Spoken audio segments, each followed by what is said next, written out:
Yeah, Namo Buddhaya. Welcome to all of you for this third week of Fundamental of Buddha-Dhamma course. I hope you can hear me, my voice very clearly. So, Pankaji, I will now invite Dhammaloka Bante Yes, to Bhante. the Dhamma Asana so that Bante. Nama Buddhaya, everybody. Is it audible? Yes, Bhante. Very well. We can hear you very good, Bhante.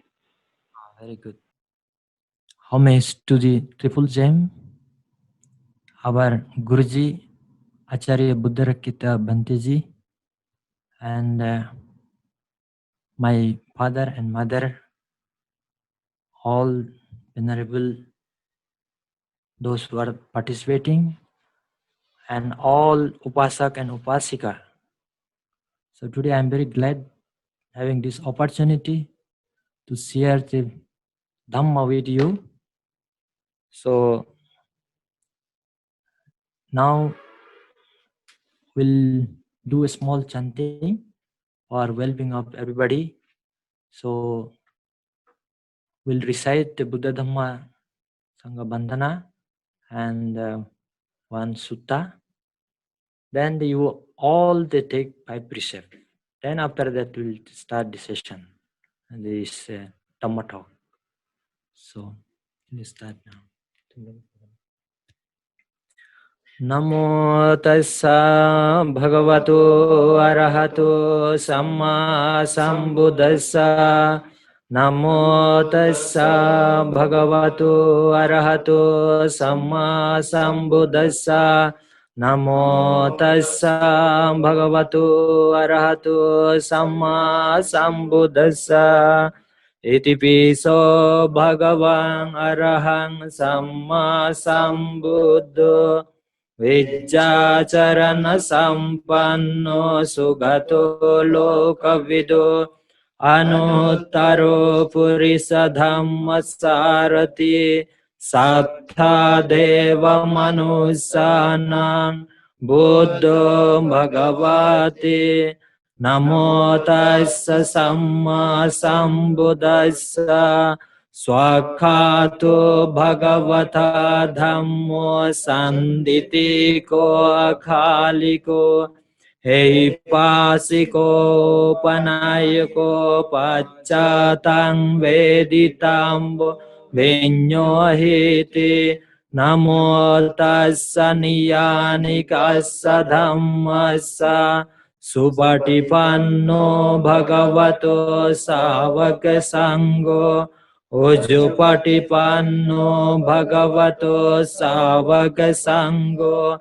Nyayapatipanno bhagavato savaka sangho Samettipatipanno bhagavato savaka sangho Yatidhang cattari purisa yogani atta purisa puggala Esa bhagavato savaka sangho ahoneyo pahoneyo dakkineyo anjalikaraniyo anuttarang punyang ketang lokasati namo tassa attariya puggala mahasanggassa Namo tassa bhagavato arahato samma sambuddhassa vipati patibahaya samba sampati siddhya samba dukkha vinasaya sambhavayang vinasaya sambharoga vinasayang bhavedigayokadayokang Sambhalokang hitataya paritang tang banamaye samanta cakkavalesu atra gaccantu devata sadhammang munirajasa sunantu saggamukadang Dhamma savana kalo ayang badanta Dhamma savana kalo ayang vadanta. Dhamma savana kalo ayang vadanta.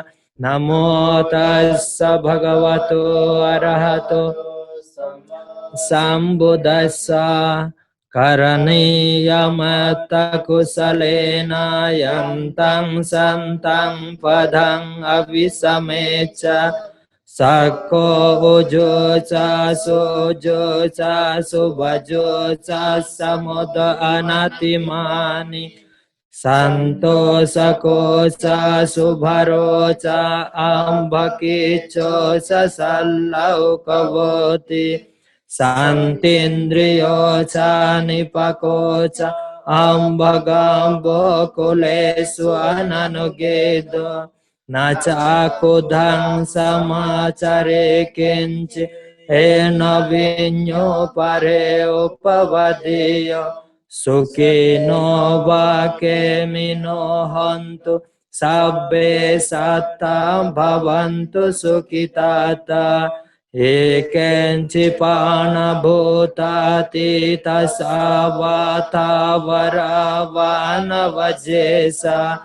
Dighavae mahantava majjimarassakanukatula. Dittavae vadita esadure vasanti avidure. Bhutava sambhavesiva sabbe satta bhavantu sukhitata. Na paro parhang niko veta nyati manyeta kata cinang kanci. Vyarosana patigasanya nanya manya saduka meccia. Mataya taniyang putang ayusa eka puta manurake. Evam pisam babute sumanasang bhavaye aparimanang. Uttansa sabbalokasming manasang bhavaye aparimanang. Uddang ado chatiryancha asambadang averang asambadang. Tittan charang nisino vasayano va yavadassa vigedamido. Etang sating aditya brahma metang viharang idamahu. Dittin chanupagama silava dasanena sampanno. Kamesu vinayang gedang nahi jato gambasiyang punarititi. Dukkha padasani dukkha bhaya padasani bhaya. Soka padasani soka hantu sambe vipanino. Etena sajjavajena sotite hotu sambada. Etena sajjavajena sambhaduka vinasatu. Etena sajjavajena hobaruga vinasatu. Etena sajjavajena hotu te jaya mangalang. Etena sajjavajena patu te ratanataya. Bhavatu samba mangalang rakantu samba devata.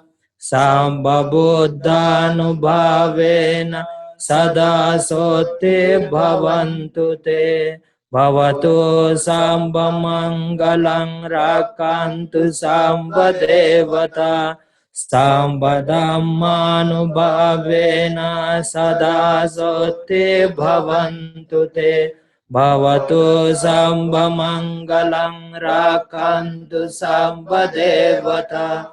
Samba sanganubhavena sada sote bhavantu te.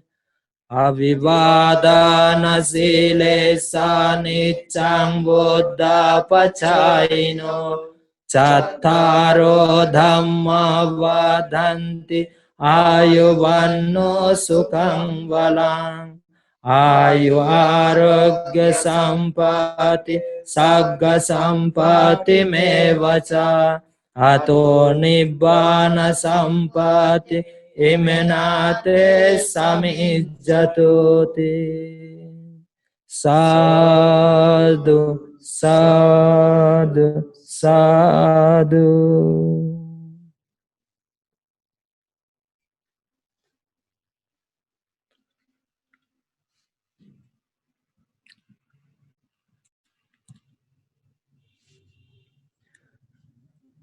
Yeah, there, Pankaj-ji. Yes, Bhante. So now we have done puja, prayer for everybody, good health and long life, peace of mind. So now I request all of you take 5 precepts, then we'll start our Dhamma talk. Huh? So just you Yes. follow me. Yes, Yeah, you Bhante. follow. Yeah. Okasa Okasa ahang bante ahang bhante isaranena tisaranena adhing saddhing sasilang sasilang dhammang yacchami dhammang yachami nukang katva anugraham katva silang detha silang detha me bhante me bhante tiyampi dutiyampi okasa okasa ahang bante ahang bhante isaranena tisaranena tadding saddhing sasilang panchasila dhammang yacchami dhammang yachami nukang katva anugraham katva silang detha silang detha me bhante me bhante tatiyampi tatiyampi okasa okasa ahang bhante ahang bhante isaranena tisaranena tadding saddhing panchasilang panchasilang dhammang yacchami dhammang yachami anukang katva anugraham katva silang detha silang detha me bhante me bhante anukampang anukampa upadhaya upadaya yamahang badami tang badetha am Yama bhante namo tassa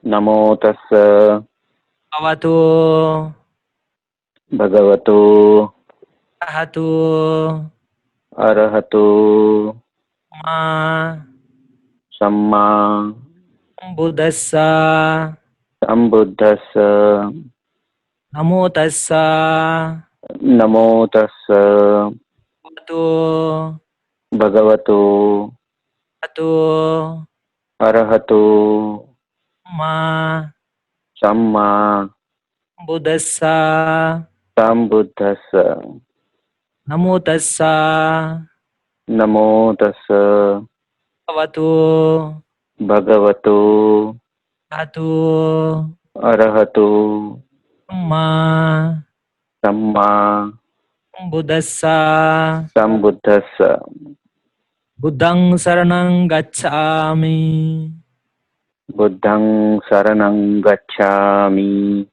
Dhammang saranang gacchami. Dhammang saranang gacchami. Sanghang saranang gacchami. Sanghang saranang gacchami. Tutiyampi buddhang saranang gacchami.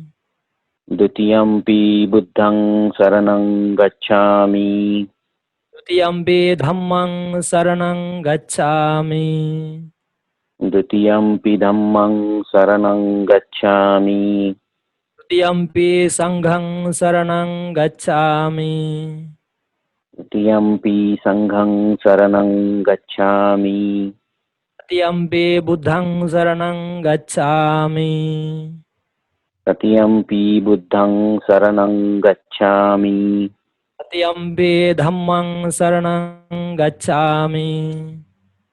Tatiyampi dhammang saranang gacchami. Tutiyampi sanghang saranang gacchami. Tatiyampi sanghang saranang gacchami. Sarana-gamanang paripunnang. Bhante. Panatipata. Panatipata. Veramani. Veramani. Sikkhapadang. Sikkhapadang. Samadhiyami. Samadhiyami. Adinnadhana. Adinnadana. Veramani. Veramani. Sikkhapadang. Sikkhapadang. Samadhiyami. Samadhiyami. Kamesu. Kamesu. Ichchāchārā. Micchāchāra. Veramani. Veramani. Sikkhapadang. Sikkhapadang. Samadhiyami. Samadhiyami. Musavādha. Musavada. Veramani. Veramani. Sikkhapadang. Sikkhapadang. Samadhiyami. Samadhiyami. Surameraya. Surameraya. Majja. Majja. Samadatthana. Pamadatthana. Veramani. Veramani. Sikkhapadang. Sikkhapadang. Samadhiyami. Samadhiyami. Sadhu, sadhu, sadhu, tisaranena saddhing panchasilang dhammang sadhukang surakitang katva appamadhena sampadetha. Bhante. Sadhu, sadhu, sadhu.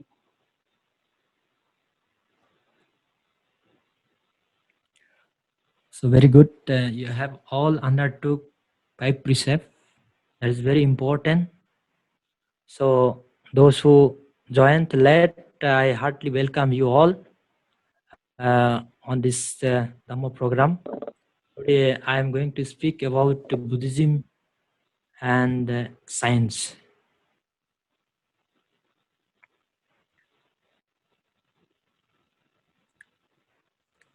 So Buddhism and science is a very important subject because Buddhism also very essential for everybody in day-to-day life, as well as science also very important in our day-to-day life. The science, they play very important role in modern world. So the science is always cause and effect and law of nature based on the experiment. Whereas the Buddhism is also cause and effect and the law of nature. But it's the not the experiment it is the experience. So the science in our day-to-day life, each and every activity involved. Without science, we cannot do anything. So now the science is dominating the entire world. So, some extent, the science is helping to overcome from the suffering, not fully. So, the science we should respect, because the approach of the science also based on the law of nature and cause and effect. So Buddhism also same the spirit, same approach. So science, if you analyze, so whatever the knowledge of the science, science means nothing but knowledge. Whereas the Buddhism is the wisdom. Science and wisdom, knowledge and wisdom is the vast different. So that's why we consider where is science is end, from that point the Buddhism start. So the only knowledge, that's a science. So this can use for purpose of the using the resource, natural resource, like increasing the food production and using electricity, developing technology, and developing the bridge, road connectivity, medicine. So all these things created by science knowledge. That some extent it will helpful, but it's not to fully make us free from suffering. The other aspect of the science develop, everything have advantage and disadvantage. Like science invent lot of the weapon, like a bomb, atom bomb, and a gun, poison, and so many things. So this also both advantage and disadvantage. Science they produce this the aspect of protection, but where is this will be not protect, this will be danger. So that without Buddhism, without the knowledge of the Buddhism, without knowledge of the religion, the sign is something like a cripple. Yeah. So the science, whatever they invent, it is the danger for the human life. So the all this weapon and atomic power, so this will be danger for the human life. So that will be not given 100% security. Whereas Buddhism, whatever Buddha has to discover, all these things constructive, and it is only helpful. There is no destructive. So that's why Buddhism is very important to live a happy life, peaceful life, harmonious life. So, without Buddhism, with this Buddha's the knowledge, wisdom, so it is impossible to make free our life from the all suffering. So, Buddhism only solution to make our life fully free from suffering, like aging, sickness, death, and rebirth. With science, in this field, they can't do anything. So, the science they can experiment only the matter level. If they beyond the matter, the science they can't do anything. So, some extent, science will be help us. Like if we have the sickness and they have the medicine and this health technology and sophisticate the technology about the medical department, medical lines, but they can help to some extent, but not cannot root out the all suffering. So this science we have to respect, and because now without science we cannot sustain now, because every moment, every series of action we are using the science. So now we are like a slave of the science. So some extent we can respect. So the science have also limited knowledge, limited, very limited. Whereas the Buddhism is the vast.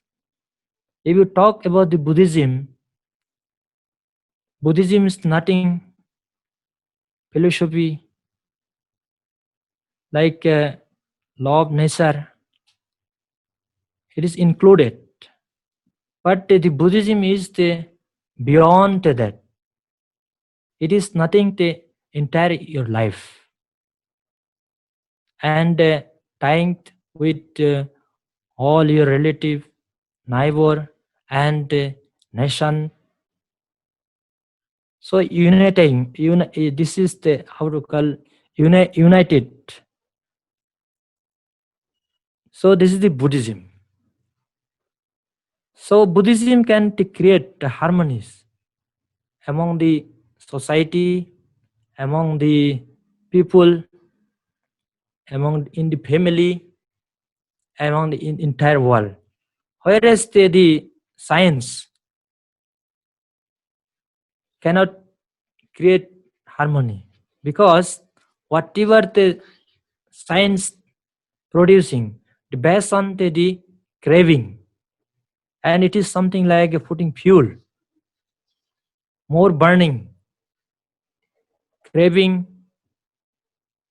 anger, ignorance. So that's why if anybody fed up with the life, the science cannot do anything.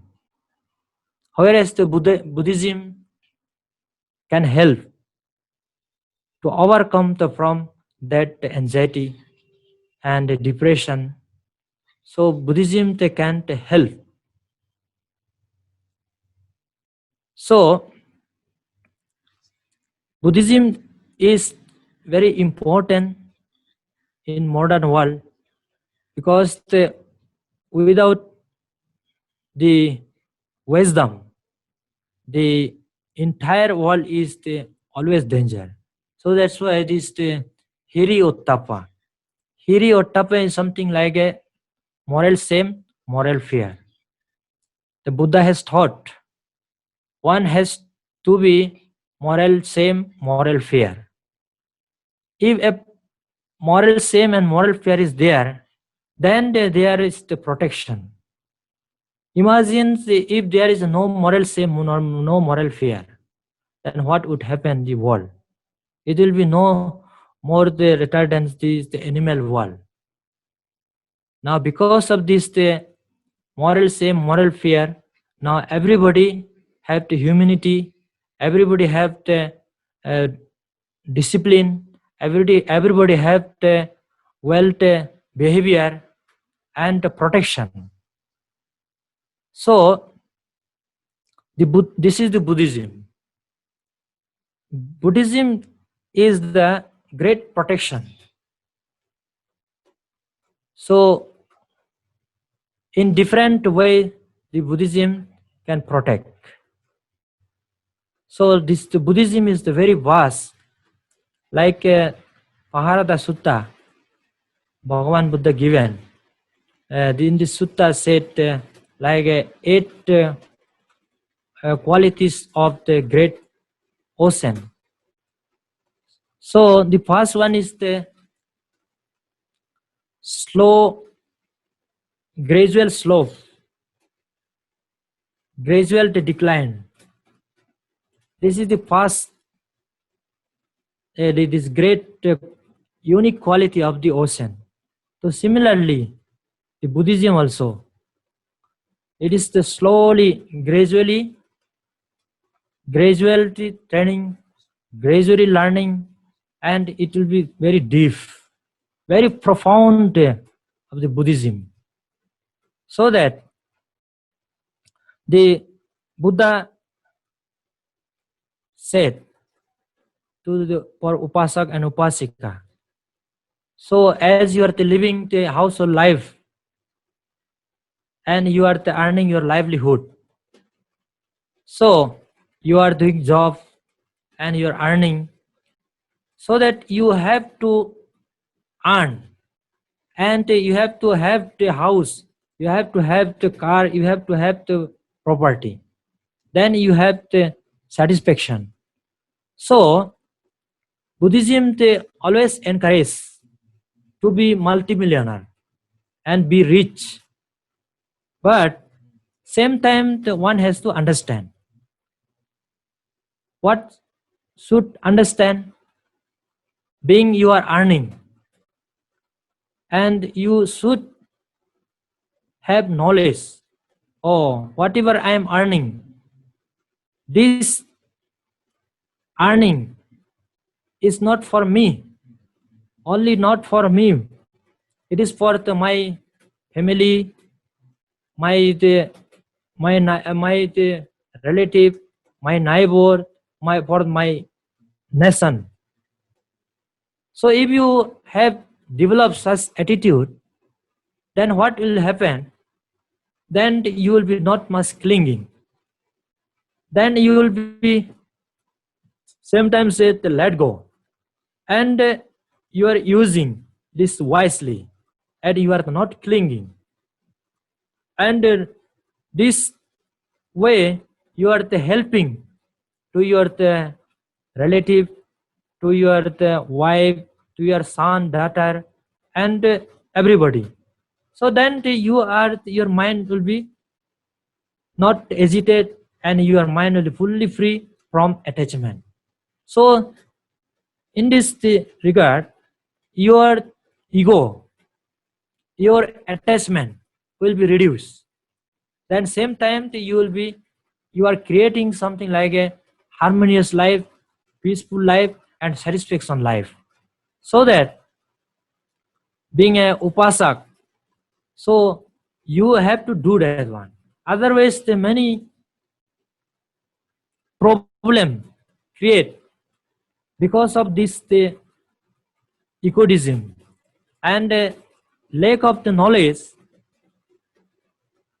People what they do, they think I have ability, I can earn, so it is this whatever earning, this is for me only, and if whatever earning, this is the I should use. So the self-center. So then what will happen? All the property, whatever who have money. So this is also subject of the losing, by maybe by fire, by water, by the air. There is a many different way. There is a possible to loss. So when you lost, you cannot bear that one. So that the understanding if you develop, then what will happen if you lost also, you can keep balanced mind. So that's why like this you have to develop your wisdom. Then you can live harmoniously, happily in your family life. Then same time you have to observe sila also. So if you have certain discipline, manner, good behavior, then everybody will be appreciate you. Office and neighborhood, everybody will be appreciate. And if you have purity of your morality, peaceful, then if your mind is peaceful, then you are maintaining your balanced mind. Then if you understand things, how the things are happening. So if you have the disturbance in your mind, if you have the disturb in the mind, then mind will be deluded. You cannot see the thing properly. You can understand properly. Then you will be commit different way, wrong thing, wrong action. Then you will be repent. So that Bhagavan Buddha, out of love and compassion, given the sila, lay people the 5 precepts. And if you little bit qualified, and you can also observe the 8 precepts, and you are more qualified, and you can observe the 10 precepts. So that time you can come to the monastery and take like this orange robe, like you have to shave your hair, and 10 days, 15 days you can live in the monastery. So then you will be experience how monk life and how renunciate life. Now nobody have aware this kind of facility. That's why you are full of busy with day to day your activity, and never you have thought 10 days like a temporary monk. So you can plan. So then you will understand. Then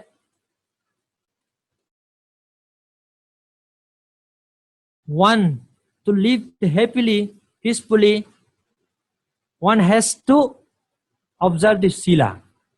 So anybody break any sila, then and there the problem will be start.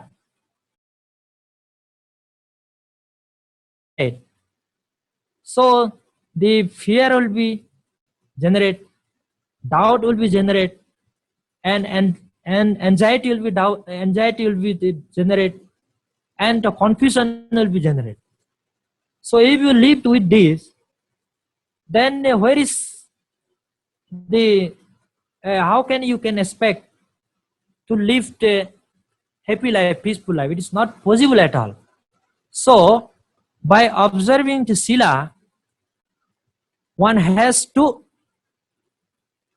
observe sila, and one can remove fear, doubt, anxiety, confusion. So if you remove that one, then you can the real way experience peace of mind, happiness, harmony in the life. So these are the benefit. And by observing sila, one can easily reborn into a heavenly world, like a divine world, and the heavenly world, like the Brahma world. So that must power sila. Sila have that much power. But because of our defilement, we unable to observe the sila. That's why we are paying for this. So in day-to-day life, we experience a lot of the suffering, different way. So that we encourage being a upasaka,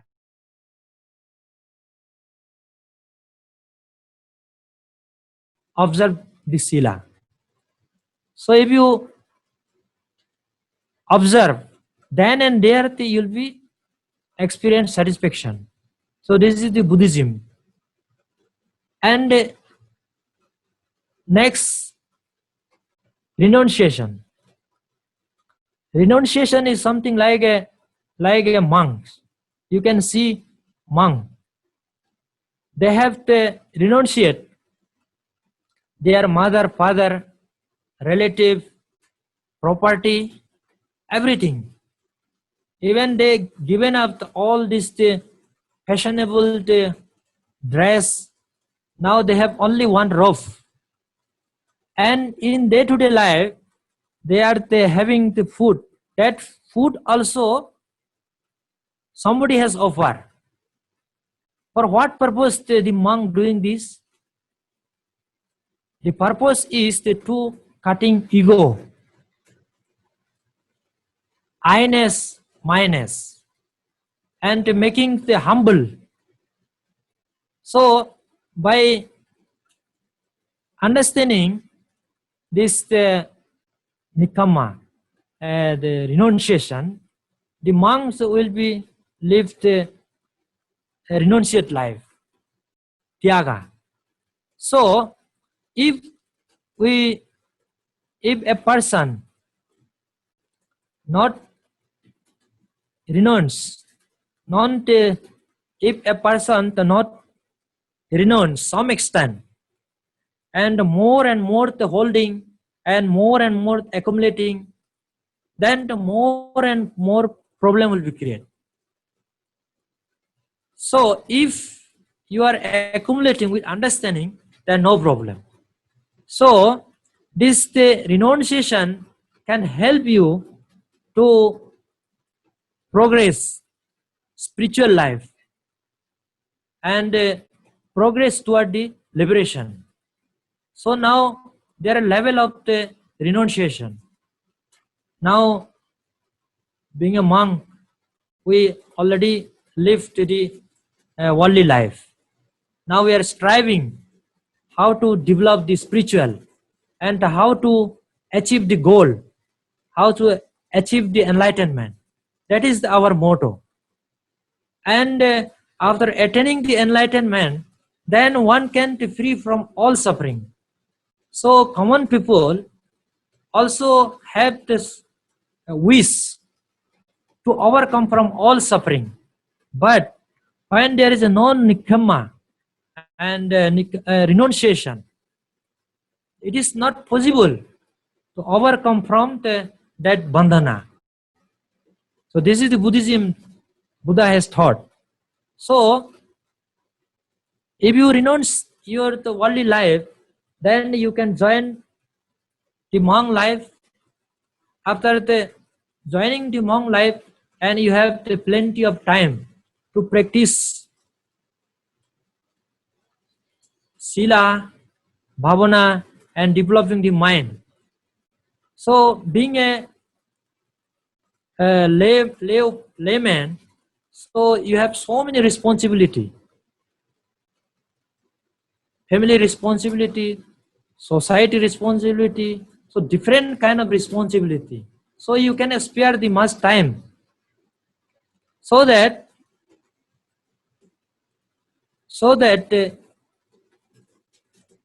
sometime you can plan at least some extent you renounce, maybe 10 days, 15 days, like this. So like this you have to qualify. So by renunciating, one can enjoy the life. So, and renunciation can help you to develop in the spiritual life. Then now after renunciation, so you can develop one more step. Like everybody have to keen after this life, everybody want to reborn in heavenly world. So the Buddhists, they are not much interested to reborn in the heavenly world. There is a danger. How? So this heavenly world is something like so lengthy, thousand of years. Because of in this present life, one day, one if do lot of meritorious deed like a dana, sila, they can easily reborn. But after spending thousand a year, from that you cannot attain enlightenment. Maybe after exhausting your punya, maybe again you reborn in different plane of existence. Maybe animal world, maybe human world, maybe ghost world, maybe peta world. There is a possible. So after spending so much amount of time there, then you have not developed your wisdom, mind. Then again you reborn into miserable. Again you have to go.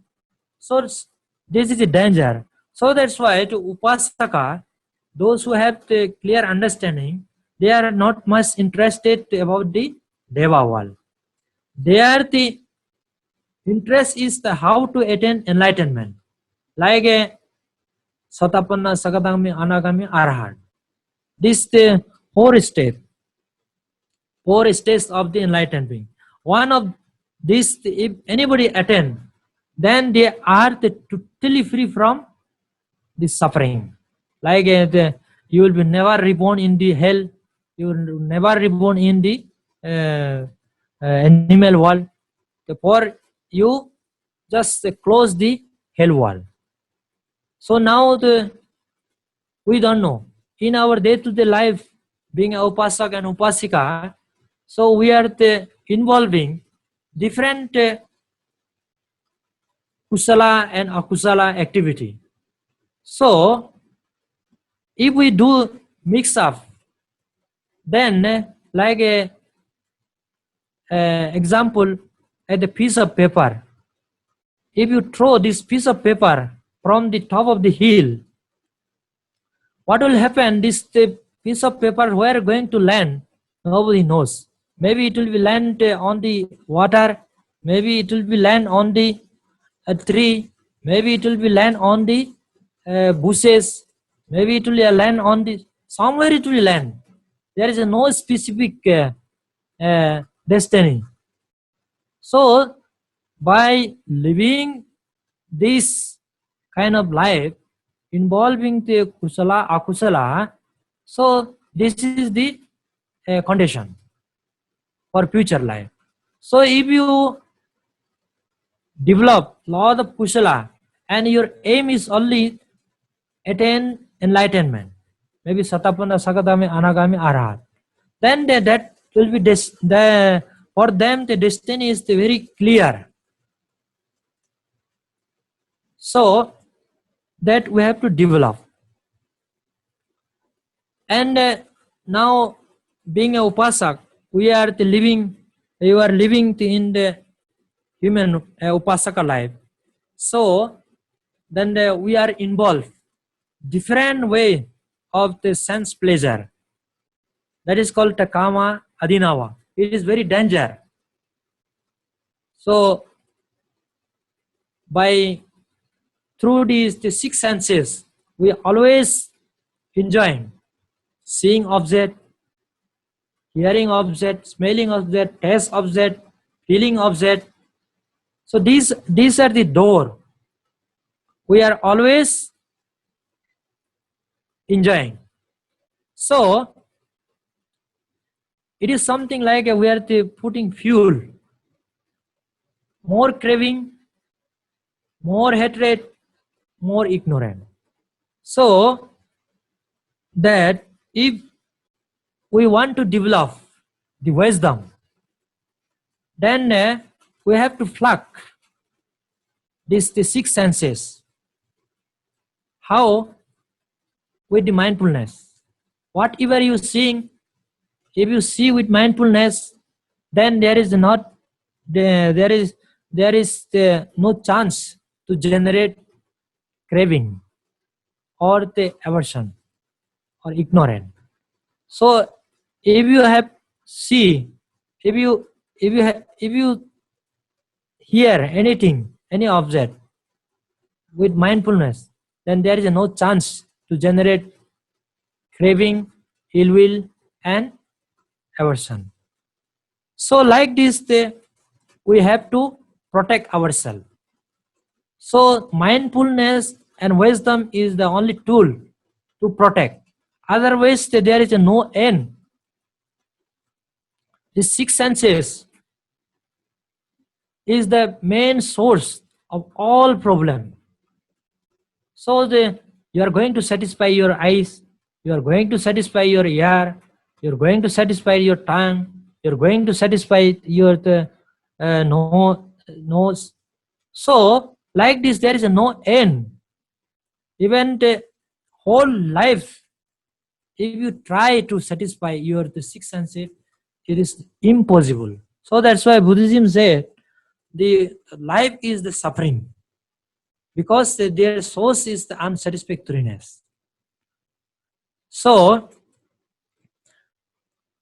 this unsatisfactoriness is the main cause for all suffering. So that this sensual pleasure we have to see wisely, and we have to some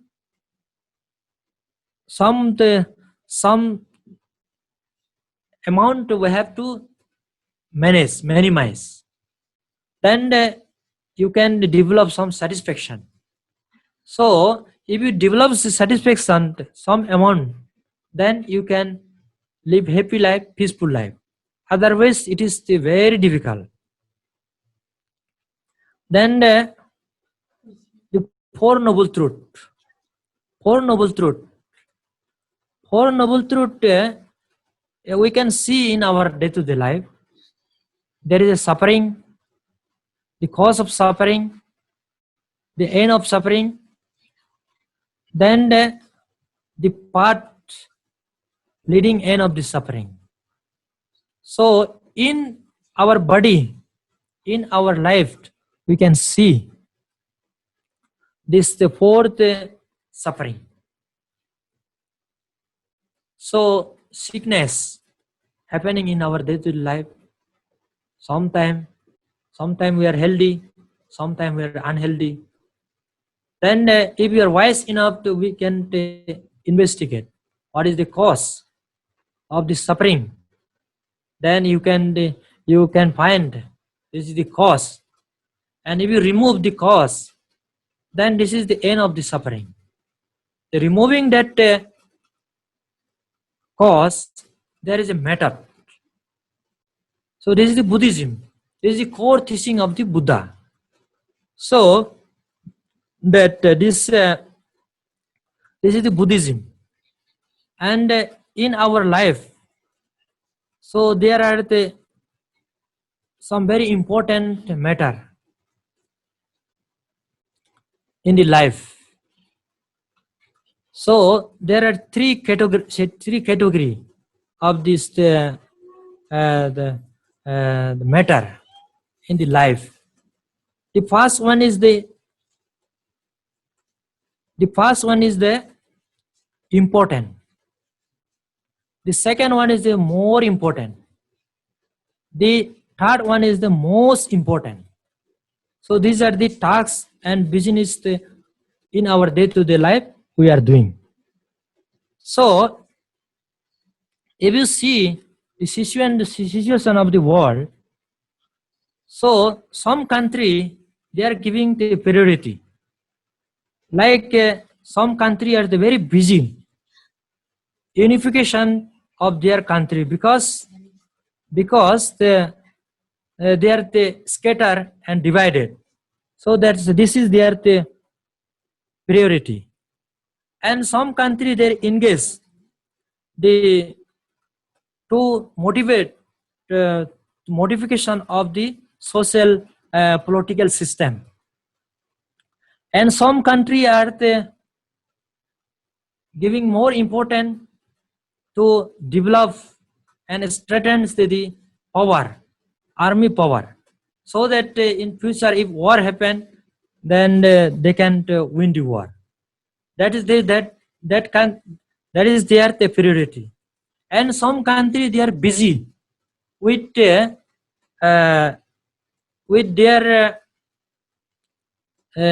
economic strength.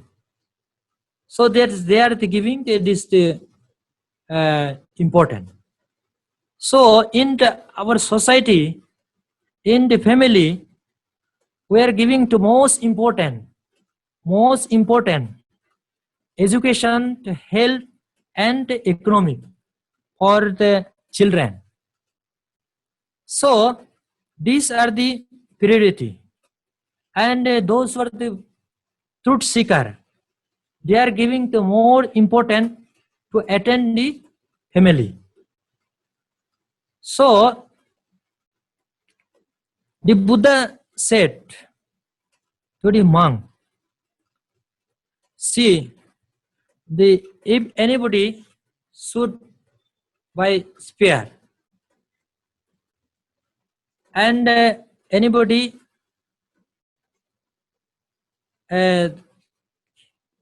cast fire on hair, so then this whatever the priority and the most important they consider, that will be not there. Now is the most important thing is how to take out that spear and take medical attention. Then now this education, health and economic now is the secondary now. The most important thing is now this how to take out the spear. So this is the most important. And those who are the business men, they are traveling.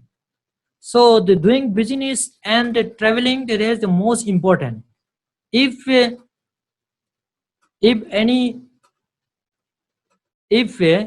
the spear pricks their chest, then that is the most important.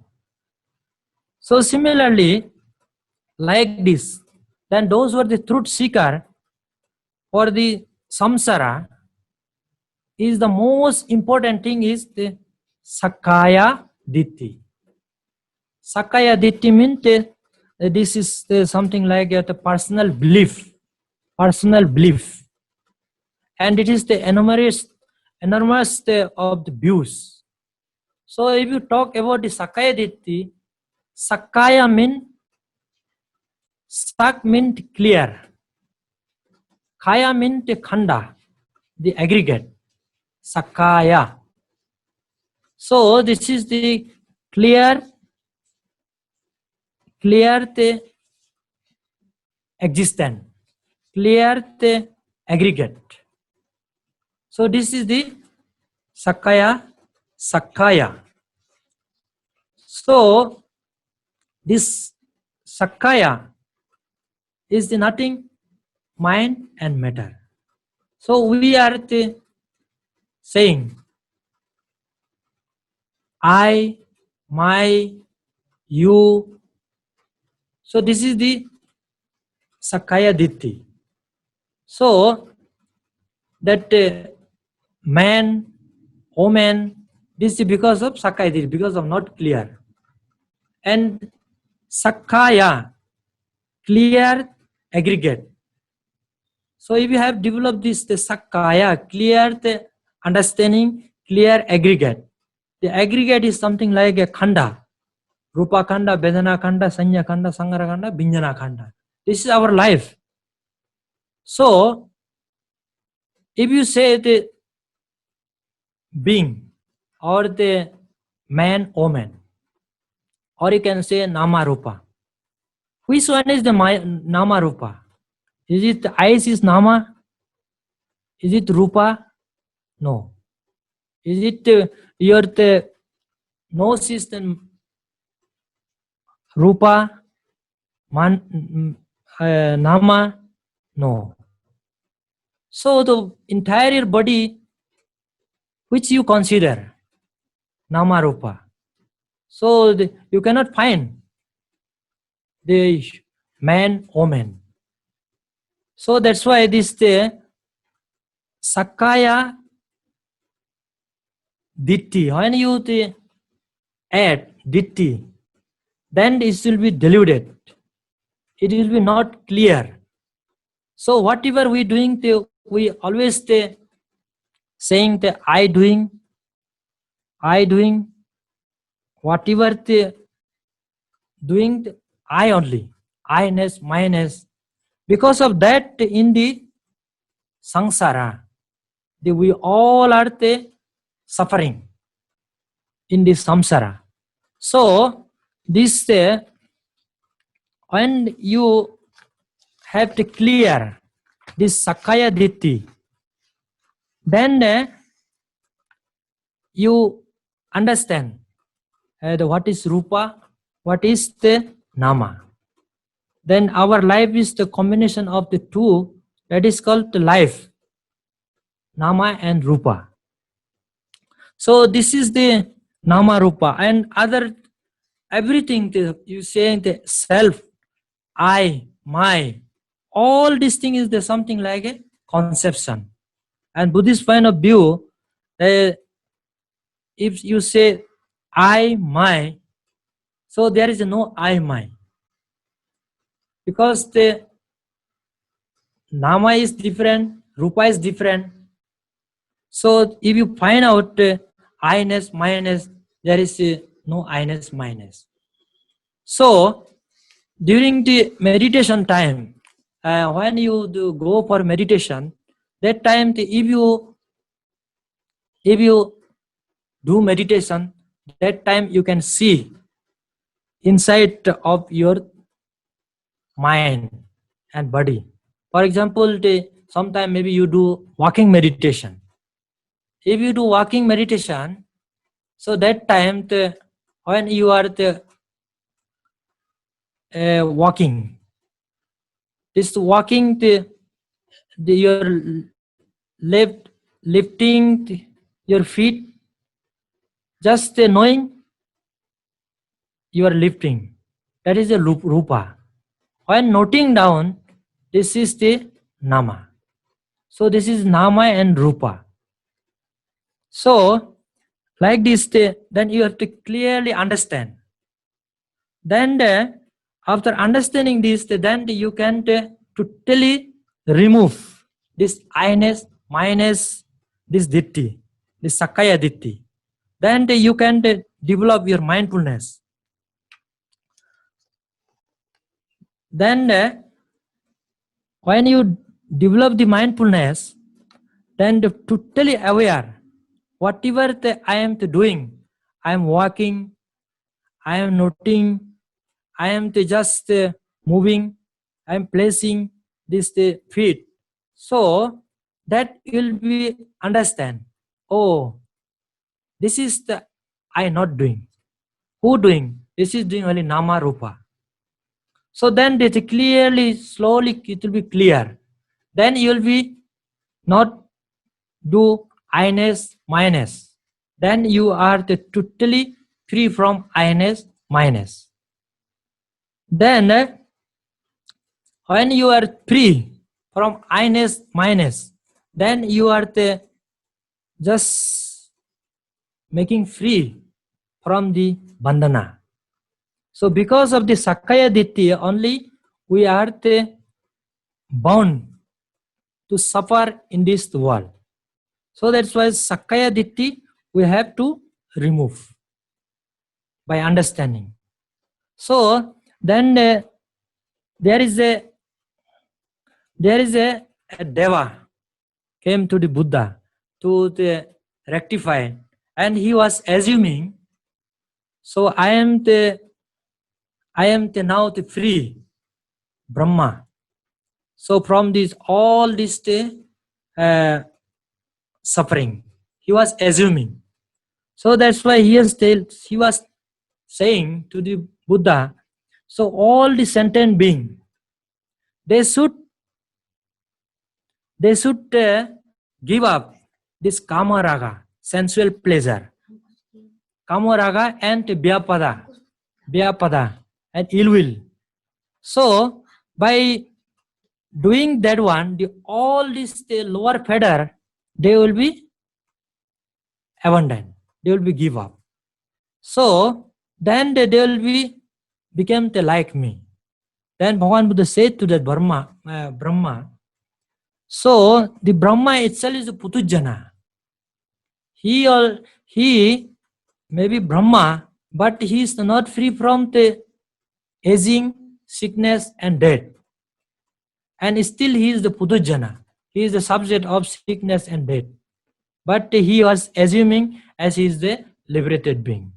So Bhagavan Buddha said, so you are the not liberated being.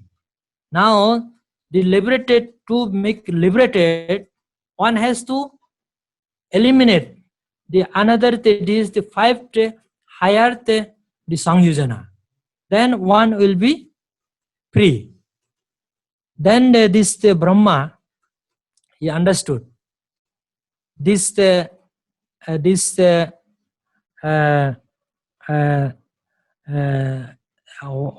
which level he was, he understood. Then that Brahma said, now I understood, oh Lord, so I am still, I have to develop. So that, and he further now develop. So like this, our all the truth seeker also, so understanding this Sakaya Ditti, one has to understand, if really want to free from the samsara. This people, the Putujjana, all these Putujjana, we are all not Arya. So all Putujjana, they are suffering because of the Sakaya Ditti. Because whatever we are doing, that all the series of activity, I doing, my doing, I, my, so much I-ness, minus, because of that only, they are just dead and the rebirth again, dead and rebirth. There is a samsara, there is no end at all. So that's why this is the 3 level we have to understand. Now the one level is by hearing. By hearing, whatever here today I told, so that is the hearing knowledge. You have got some information now. So after getting that information, so if you contemplate on that, so that will be more clear. Then if you practice, then this will be, you will real way to get benefit. So that's the Bhagavan Buddha said, Pariyati, Patipati and Patibeda. There are the 3 level of this Dhamma. Pariyati is something like only information, and Patipati means something like you are it is something like a training. And Pativeda means you just you practice and you realize. Pariyati, Patipati, Pativeda. Like this given very beautiful example. Like the Pariyati is something like a formula. So if you want to make medicine and you need formula, that the Pariyati is the something like a formula. And Patipati is the something like a treatment. That medicine, you are just giving treatment with this medicine, treatment. And Pativeda is something like a just you to cure the sickness. So this the Pariyati, Patipati, Pativeda is the Buddhism. So if anybody do this the 3 level, definitely they will be get benefit. So if we do only Pariyati, it is something like a rite and ritual. And Pariyati also that level also you will not get the fully benefit. Patipati level only you will get the full benefit. So that this 3 level one has to understand.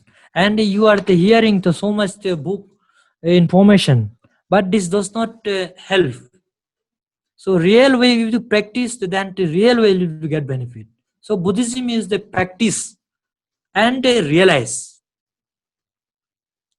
Whereas the science is the only experiment. There is no clear idea. And by experiment only they will know. Whereas the Buddhism, the direct you can experience. And by experiencing only one can develop the wisdom. Otherwise, whatever you are getting information and developing your knowledge, that is the knowledge only. That is the worldly knowledge. The knowledge and wisdom is vast different. This knowledge goes always with greed, hatred, and delusion. Whereas the wisdom is goes absent of the greed, hatred, and delusion. So this is the difference. So this the Sakaya Ditti clear and clarify your idea. And otherwise they then so much clinging, so much holding, minus I-ness. Because of this minus I-ness only we are in bandhana. So if we clear this Sakaya Ditti, then we will slowly will be free from the bandhana. And none of us we are want to suffer. Everybody want to happiness. But though day to day we are working, the purpose is only get the happiness. But as we are progressing, but we have to know the happiness. More and more suffering, more and more suffering. So this is exactly what happened because of the drawback of understanding. There is a big gap of understanding. So if you develop the understanding, then all the problem will be solved. So that in our day-to-day life, so we experience different kind of the unpleasant thing. So if we have experienced some unpleasant, then we have developed a lot of the negativity. As we develop the negativity, and more we are become misery. So when we become misery, then we will commit again more and more the evil action. So that when we get anger,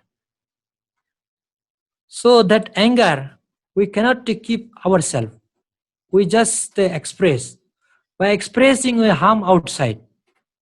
And if we suppress, we are harming ourselves. So expressing also harmful and the suppressing also harmful.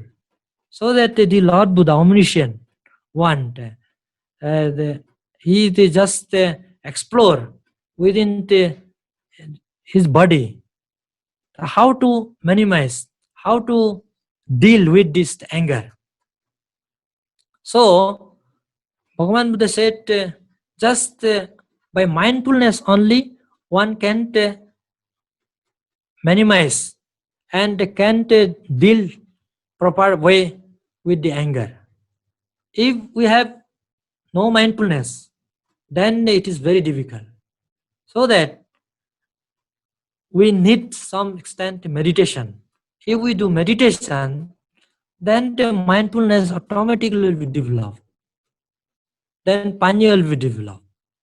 So if you have mindfulness, then if anger arises in your mind, so that time then you will be aware. Then there is some biochemical reaction, and then your normal breath will become abnormal. Then you are more alert. Then there is something like an alarm. So there is a danger. Then you are more alert. So that very moment, if you are skillful, so you can manage. And if you are not skillful, then you will be unknowingly, without knowing, you will be to react. Then it is more complicated. So that one has to mindful and know what exactly happening. And if you are no mindfulness, then danger.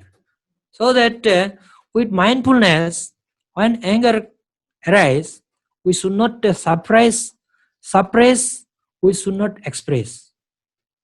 Just what to do, the Lord Buddha said, just you watch and know it without reacting. Then what will happen? This anger will slowly, it will be weak and dissolve. So there is a different technique Bhagavan Buddha taught how to overcome from anger. So this is Buddhism. So the Bhagavan Buddha said metta bhavana, loving kind. It is not. It is very difficult. And some other technique, when you got frustration, anger, that very moment you can apply other technique. Like how when anger arises, that time you can divert your mind. And whatever you like very much, that particular object, you keep busy for a while. The anger came for time being only, come and go. But that is not solution. So Bhagavan Buddha said, this is the problem. This is the problem. But you have to face the problem. You have to go and penetrate the problem. Then you can overcome. So running away the problem, there is no solution. So that we have to face the problem. Then we have the different kind of experience. Then that experience itself is the wisdom. The lacking of the experience, that will be not wisdom. Doing that, then slowly you can minimize your defilement. So as you are not reacting and you are just observing objectively your mind, so that time this is the subconscious level of the defilement, and as this the conscious level of the defilement is slowly, it will be reduced, it will be slowly weak and dissolve. Then slowly your mind will become the pure mind. When you're living with pure mind, then you will be real way, you will be enjoying the bliss of the happiness and harmonious life, peaceful life. So that's why we have to work. And theoretically, maybe you got some idea how to manage your day-to-day life emotion. But you have to practice this. If you only hear and not practice, then this also became like a right and ritual. So that will become again bandhana. So that's why we have to practice.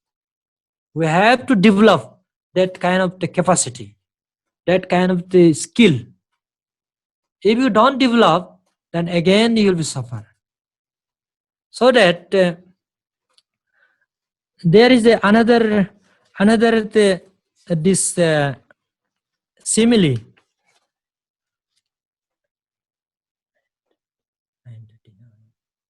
There is it is not a simile, and actually there is a talk. There is a three the person. Actually, they are selling everybody want in the life to become rich and good name and fame and the happy life, but it does not happen for everybody.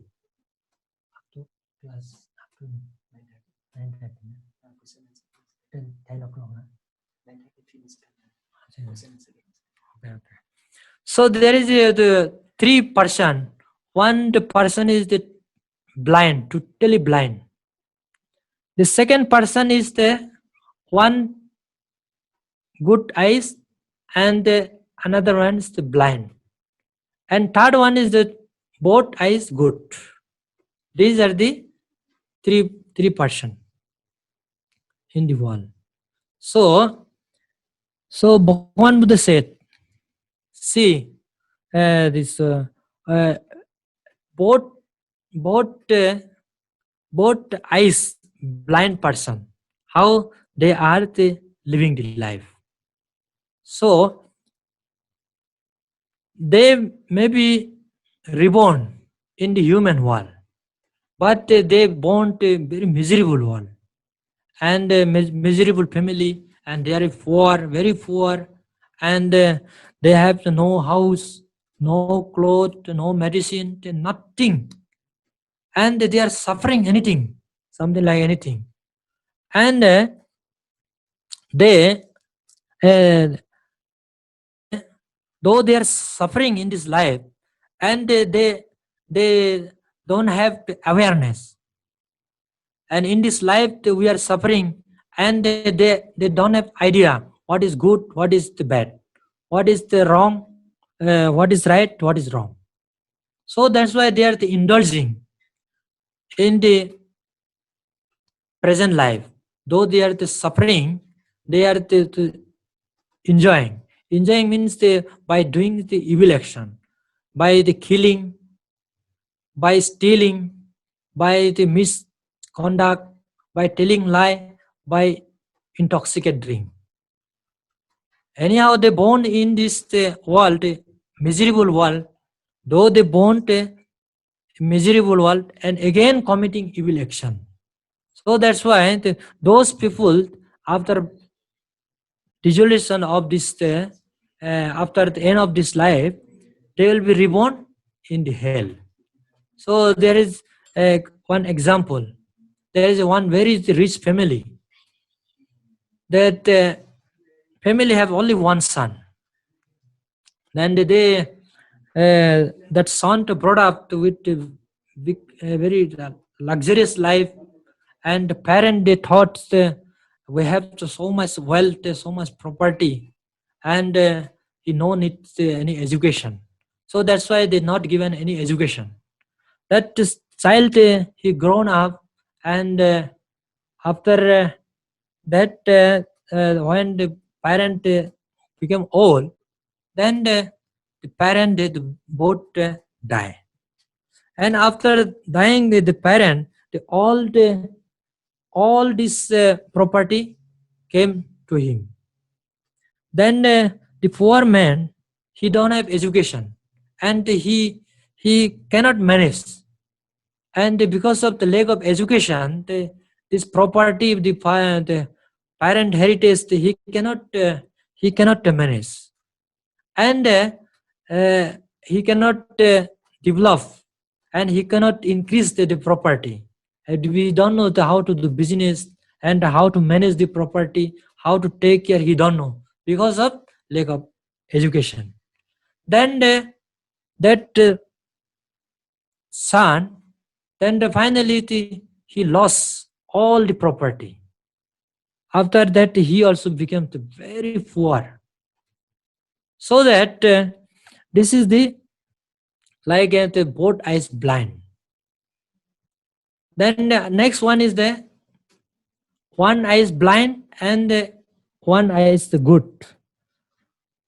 So that person they may be reborn into very good family and luxurious family.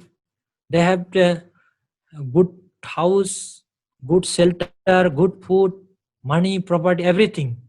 But lack of wisdom, they have to something misbehave, and they don't know the about good and bad.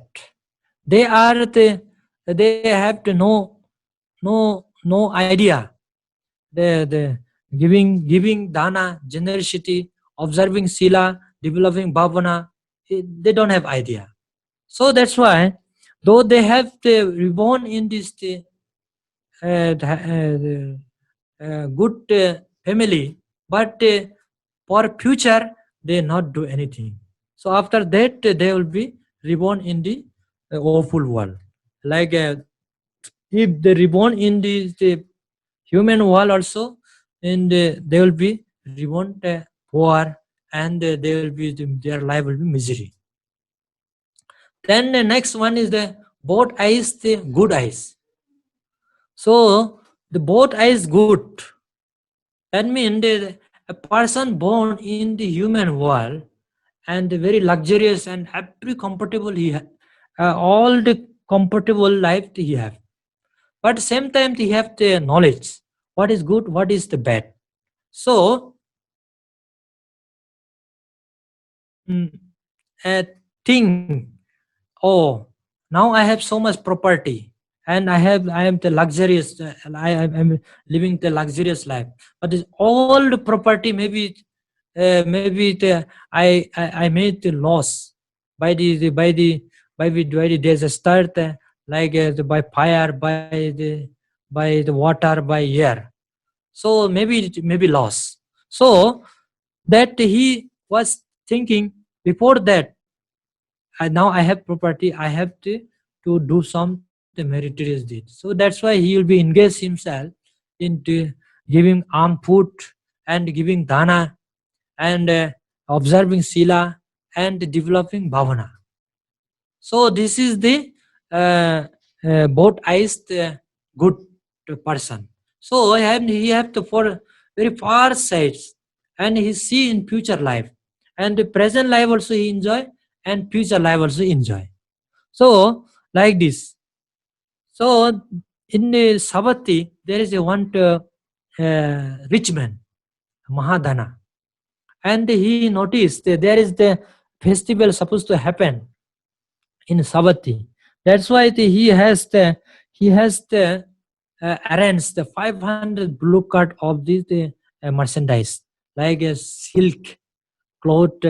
He want to sell that in this festival. That's why he just loaded the 500 blue card, and he set out toward the Savatthi. So while he was going, and there is a river, and when he supposed to reach the river, then it start raining. Then he was thinking, so anyhow the rain start now, so I'll be the halt here one night, and tomorrow morning I'll be cross the river. With that thought, he just break his journey. Then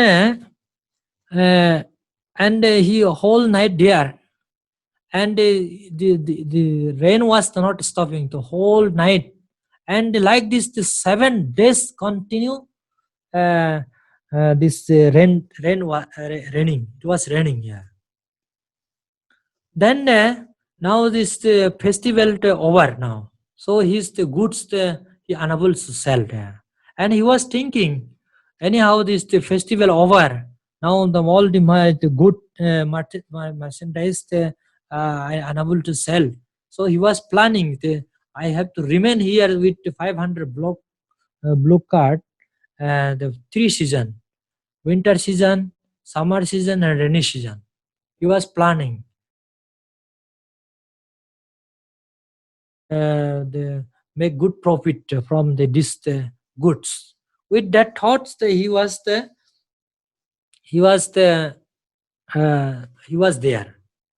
And once the Lord Buddha with devote the personal attendants Ananda Bhante, he set out for Amput to go to Pindupata. So Bhagavan Buddha he was going there. Where is the whole 500 block card?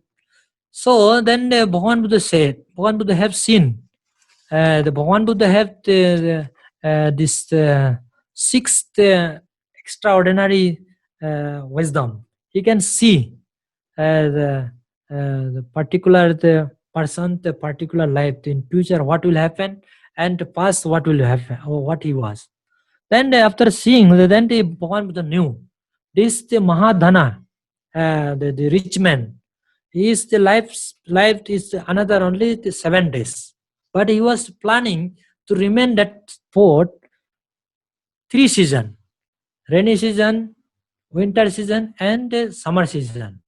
Whereas this the Mahadana supposed to die within 7 days, but he was not aware.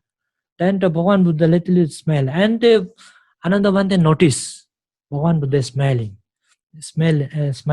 Then while they going back, the Ananda Bhante asked to Bhagavan Buddha, "Oh Lord, is there any special this the event, a special thing to have seen Bhagavan was smiling? What is the reason behind this?" Then the Bhagavan Buddha said to Anand Bhante, "See Anand, this Mahadhana where we been for the Amput, there the 500 block at that Mahadhana, he was just thinking, he was planning to remain there this 3 season. Whereas the poor man, he don't know another 7 days he will be die." Then the Anand Bhante have so much sympathy on him. Then he asked the permission, "Oh Lord, please permit me. I'll go and inform him." Then the Bhagavan Buddha has the permit. Then Anand Bhanteji went there. Then when Anand Bhante gone there, then all the 500 block cart and the Mahadana, they welcome to Anand Bhante. Then Anand Bhante told this supposed to happen to Mahadana. Then the Mahadana was so much scared. Now he was giving so much important all the goods he supposed to sell. Now he noticed another 7 days he'll be die. Then no more important now all the merchandise. Now the more important is he was thinking, before I die, I should want to do some meritorious deed like dana, like sila and bhavana. Then Mahadana, which is this his disciple, he went to Bhagavan Buddha. He invited for the Amput. Then Bhagavan Buddha came, and Bhagavan Buddha taught the Dhamma, and 7 days he arranged the Amput for the Bhagavan Buddha. Then after 7 days, then Bhagavan Buddha had Pindupata. Then he set out. He was going back to the monastery Savatthi. Then the Mahadana was holding Pindupata. He was following to the Bhagavan Buddha. After reaching this monastery, then Mahadana handed over this Pindupata to Lord Buddha. Then he was coming back. While he was coming back, and on the way he was dead. Then he reborn. After that he reborn in Devaloka, in heavenly world. So like this Mahadana, if he not aware, and he might be not done this much punya, and after the death, maybe he will be somewhere he will be born here. Now, where is the, because of the Bhagavan Buddha great compassion, Anandanda great compassion, and he at least got this opportunity to do punya. After doing punya, and he reborn in the heavenly world. So this is this is the life. Now we are here. Now we are good, and after one day, 2 day, what will happen? Nobody knows. So that's how much time we have. We have to take benefit by engaging ourselves into meritorious deed. Tomorrow, what will happen? Nobody knows. Yeah. So I hope now time is running, and I hope you understood what I mean. And so now I think we have some time for the question answer, Pankaj. So now I think, yeah. Sadhu, Thank sadhu, you very sadhu. much, Bante. Thank you for the Thank you. talk. And we will open up the forum for question and answer now.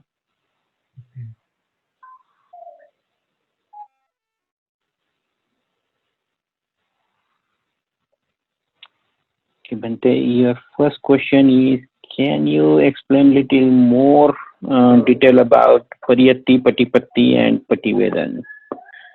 Maybe use your, there is a request to use your own experience, Bante, how you were gone into Dhamma.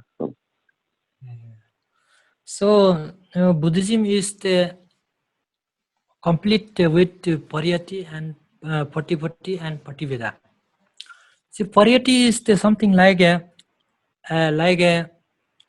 accumulating some knowledge by reading book, by the hearing, by the seeing, by reading. So this is the knowledge we acquire. That is called pariyatti. So whatever you are acquiring by seeing, by reading to whatever, and if you contemplate on this, and you will be more clear. That is the pariyatti, patipatti, pariyatti,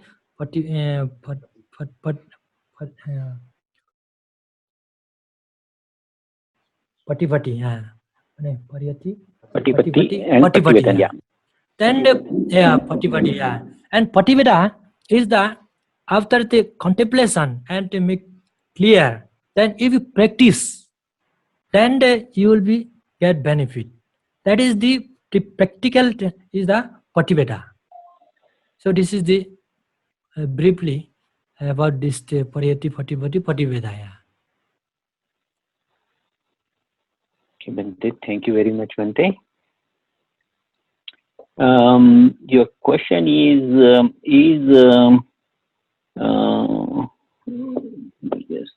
Nama Rupa theory connected to Shunyata? Yeah. Namarupa is the, you know, this the Namarupa is the something like a body. Nama is the mind, and body is the rupa.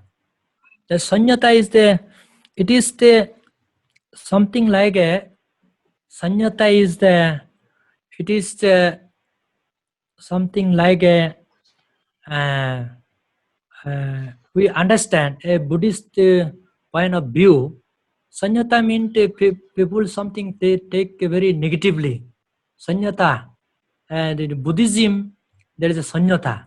Sanyata means nothing. But in sanyata meaning is something like you are uprooting all the greed, hatred, delusion from your mind.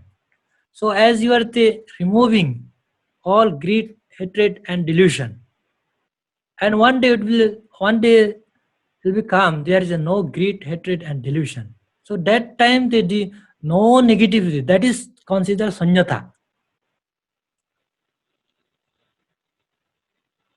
So the sanyata is something like all negativity eliminating, that is called sanyata.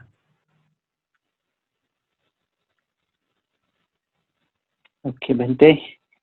Um, Bhante, this question is this question is coming with respect to how we are in the present being. We have these six senses that we carry, and these six senses are pretty much prone to take us or lead us to suffering. So, what was the intention of the Creator for creating us this way? And what is the solution that Buddhism offers, specifically concepts in Buddhism that like Nama Rupa and things like that? How does this concept help us get out of suffering and reach towards or work towards Nibbana? So this is six senses is the, if you take these six senses positively, the advantage and disadvantage. The six senses, if you take actively, this is the media how to develop your wisdom. And if you take negatively, that is the door how to develop the greed, hatred, and delusion. So that's why Buddhist point of view, one has to develop mindfulness. Whatever you are seeing, whatever you are hearing, whatever you are the six senses you are the coming contact, and to be mindfulness. So that mindfulness is the only way to make us free from suffering from six senses. So with mindfulness and wisdom, then it will be help.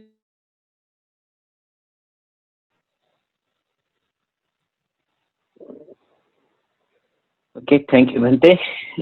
Your next question is a lower being, a living being born in animal or lower planes. How do they earn kushal kamma to be born into the higher realms? In a similar way, if somebody is born in higher realm, say Brahma Loka or Deva Loka, then what sort of akusal kamma that they do, which is gonna bring them back into lower realms?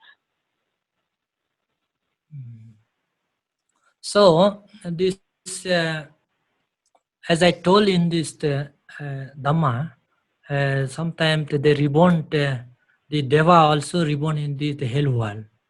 And so this is actually, as Buddhist point of view, in Deva Loka, we born because of we done so much kusala kamma. That kusala also, there is a result, akusala also result. So when we do lot of kusala, then we'll be reborn in the heavenly world. So when we reborn in the heavenly world, then we rejoice, we enjoy that accumulated of the kusala kamma. So that's also limited only. How much you done kusala kamma, based on that only you will be there. After the exhausting of the kusala kamma, all the kusala kamma, then you may be reborn in the human world, all animal world, ghost world. And after reborn in the animal world or ghost world, you see, for example, animal world. Animal also, sometimes they are living like luxurious than the human.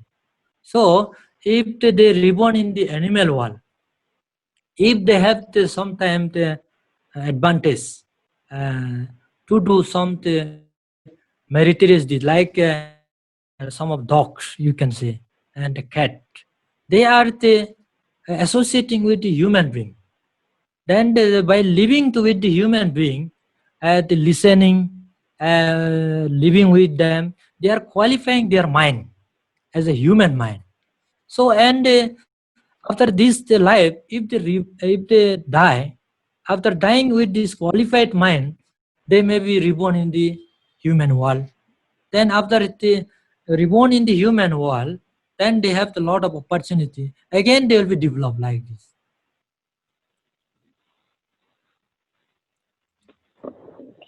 Thank you, Bhante.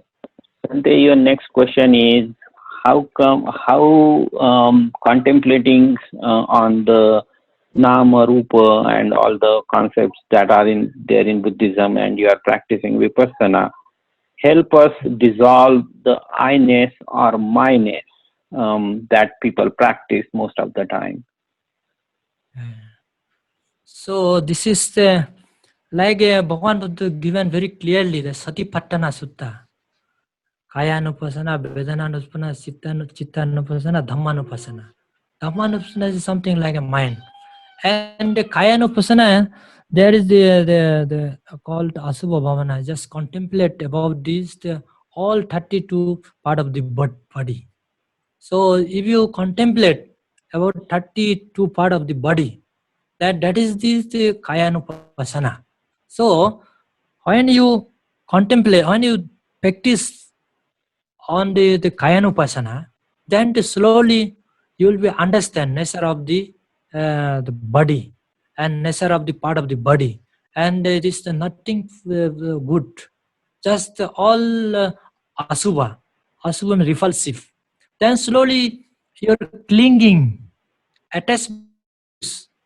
When the attachment reduce, then slowly you'll be develop your mindfulness, and you will develop your understanding, and you'll develop the panya. When panya develop, then you are the free.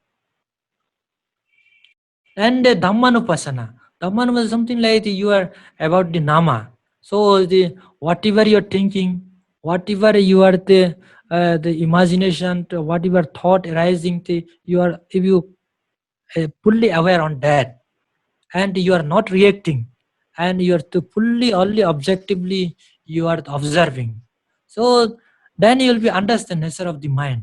When you understand nature of the, you are developing panya. The panya is the main for the enlightenment. So like this, this will be help, and you will be enlightened. Yeah. Okay, thank you, Bhante. Bhante, the next question is it true that Lord Buddha is considered as incarnation of Lord Vishnu? So this is actually we don't believe that one, because in Buddhism there is no incarnation. So and the Vishnu is the avatar. All the Hindu people they claim and demand. Yeah, but you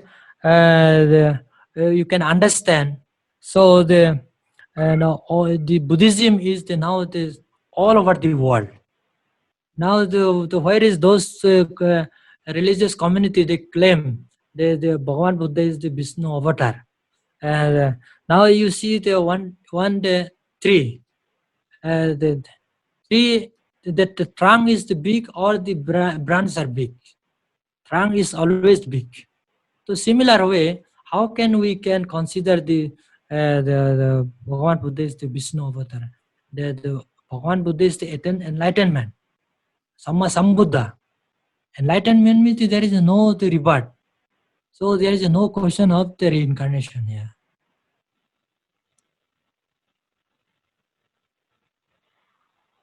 Okay, thank you, Bhante.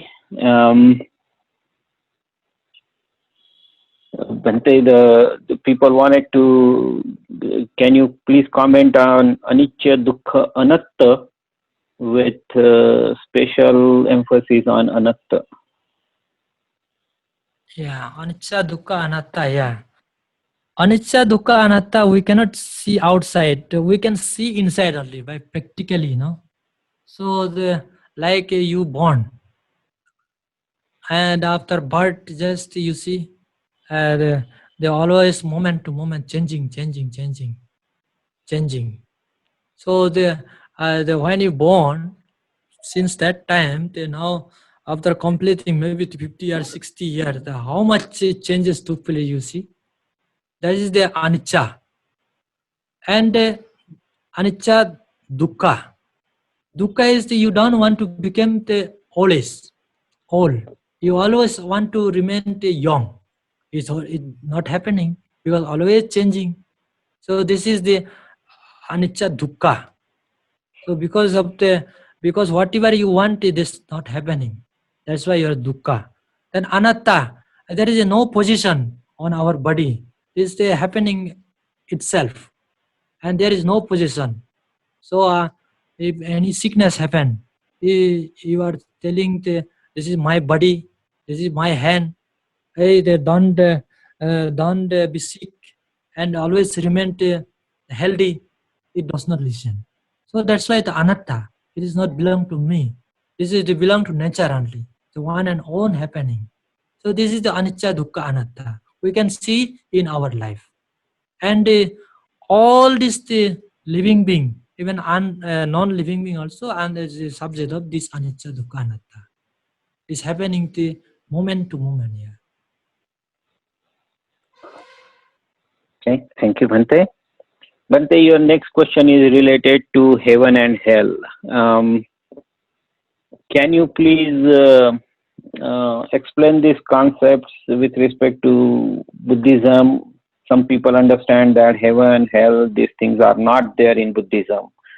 So if they are in, then in what sense they are?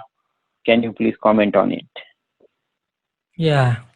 So actually, there the heaven and hell, there is we cannot say specifically the particular place. So heaven and hell, we can see also. For example, somebody is there now, they don't have the happiness whole life from birth to end of the life. There is no happiness, and we can see here this is the hell. And like this, there's some other plane of existence also. They are also being, and they are also living the some of they are living the like this life. So that anybody done any unwholesome karma, so they will be pay for it.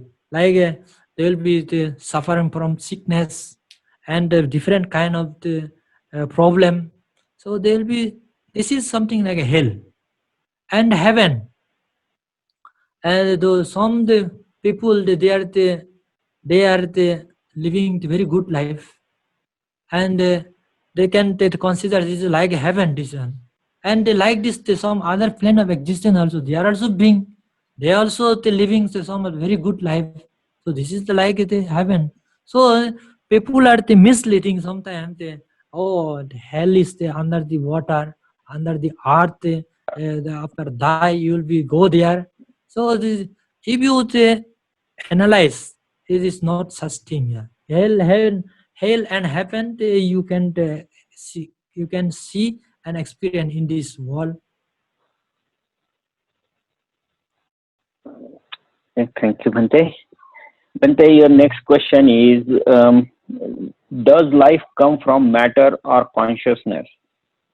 Is consciousness same as matter? And if not, can we reduce the consciousness to zero, or can we eliminate the consciousness? So this the life we cannot say in the conscious from conscious, but it is the in Buddhist point of view, this is very clear. That is called paticca samutpada, dependent origination. So because of this, the paticca samutpada only the life came here. Abijja pacha sankara, sankara pacha binjana, binjana pacha namarupa, namarupa pacha salayatana. There is 12 term. Because of that only the life came here.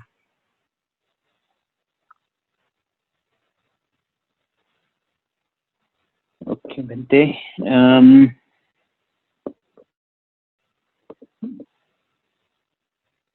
Bhante, your next question is with respect to, I'm just going to read it to you, Bhante, that scientific evolutionary knowledge, from scientific evolutionary knowledge, the senses of smell, which are strong in lower animals, is evolved into prefrontal lobe of brain involved in intellectual functions.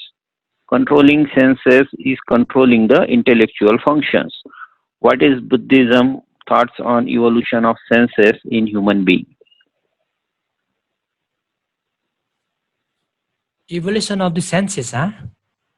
Yes, Bhante, yeah. So the evolution of the senses is the Buddhist point of view. This is the something like again we can say this is the because of the paticcasamuppada, maybe because the avijja, from all they come from avijja only. We the born and the six senses because of our karma, because of karma only the six senses. And now you see we are all a human being. We have everybody have six senses, but if you compare, it is different. This also because of karma only.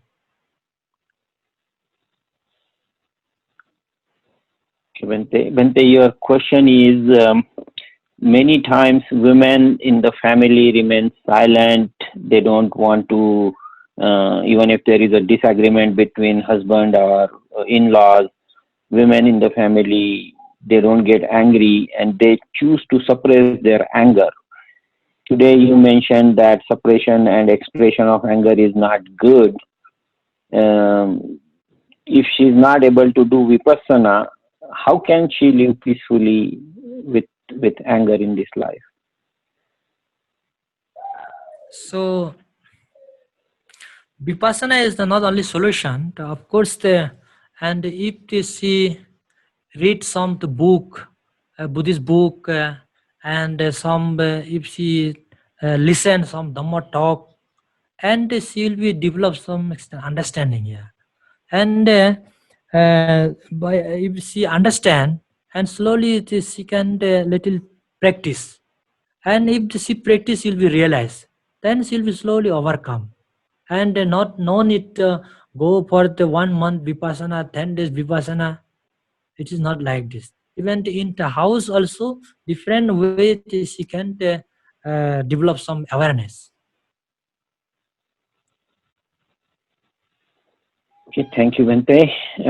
Bhante, your next question is, people say that Buddhism is religion of science, very scientific religion.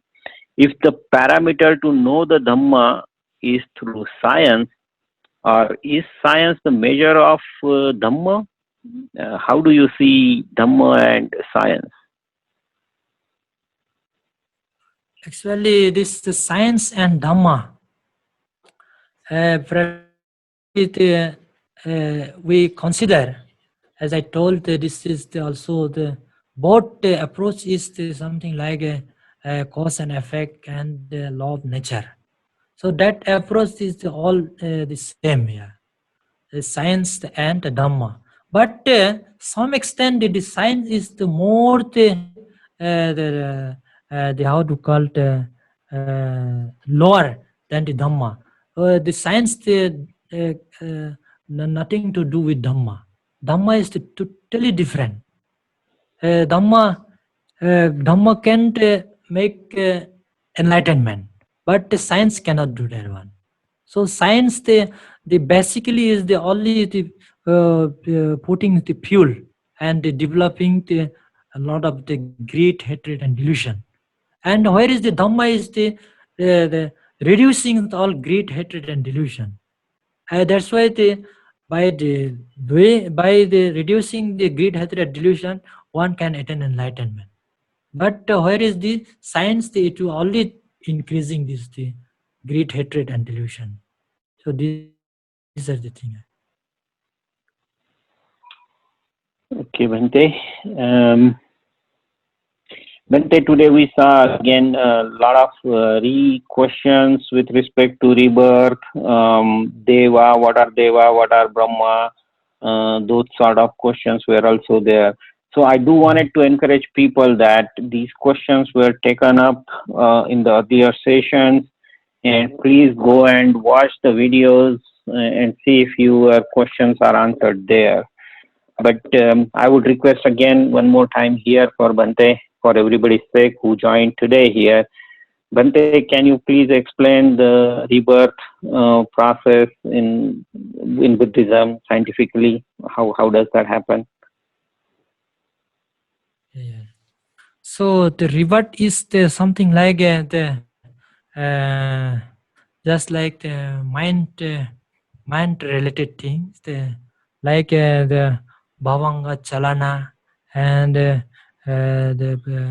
patichandi chitta, and because of patichandi chitta only we the reborn. Yeah, and this is something like whatever the karma you are doing, that all the karma in the functional mood. So that is the energy. So because of that energy only we reborn. So the during lifetime the how you are motivating your mind.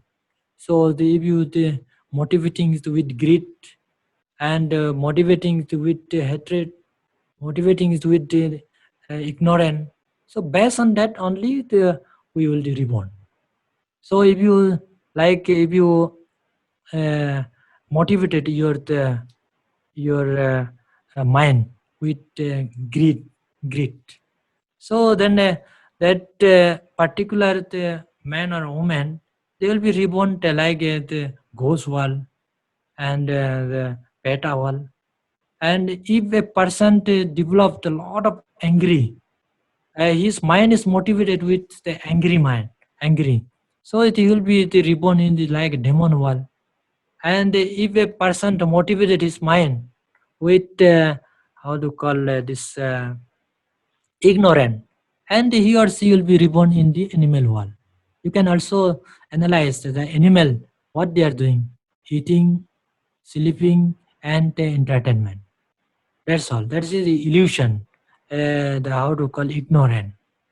And the demon world, they are always they are the angry and the blood sweat. So like this only. And the beta world is always craving to eat something. So how you are motivate your mind, based on that only your reborn will happen. Yeah. Okay, thank you very much, Bhante. Bhante, your next question is with respect to awareness and consciousness, or awareness and mind. Can you comment little more on that? Are they same? Are they different? Yeah. Consciousness is something like a mind, chitta, and awareness means something like the sati, the mindfulness, which you are be present and fully aware. So the conscious and awareness. So this is something like Avidhamma terms. It is very profound, of course, yeah, and very complicated also. So that if you want to know, you have to do meditation. Then you'll be understand what is the mind, what is the mindfulness. Yeah. Do more meditation. Yeah. Okay, thank you, Bhante. Your next question is, there are 31 planes of existence as per Buddhism. Can somebody in this life experience these 31 planes of existence? Actually, there are not 21 plane of existence, 31 plane of existence. 31. Okay, yes, 31 planes of existence. Please go ahead. Yeah. So in this life, it is to experience. It is not possible, of course. Yeah. So for that, you need a lot of practice. So for example, the hell wall, awful wall, and the human wall, divine wall. This is a very different thing. Yeah. So if you want to experience all the world, so you have to go to the hell, and you have to go to the heaven. But in this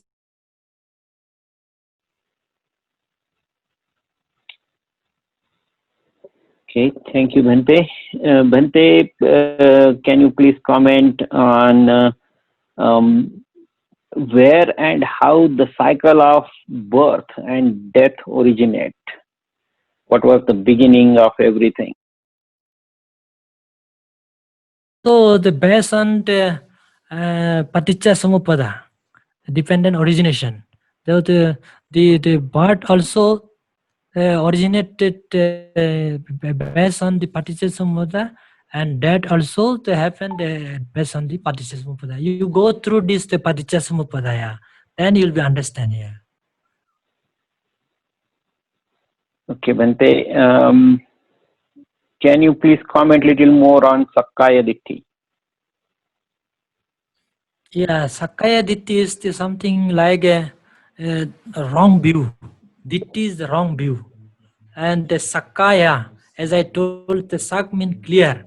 Kaya means the how to call the aggregate. So when you add this the Ditthi, then it will be the enormous view. So that the Sakkaya is the personal belief view and I-ness, minus. So that what is I-ness, minus? This I-ness, minus is something like a Panchakhanda, Rupa Khanda, Vedana Khanda, Sanya Khanda, Sangara Khanda, Vijnana Khanda. So this Khanda is the, we are saying the my, I, mine, I, my. This is the main based on this the Sakkaya Ditthi. Yeah. Okay, thank you very much, Bante.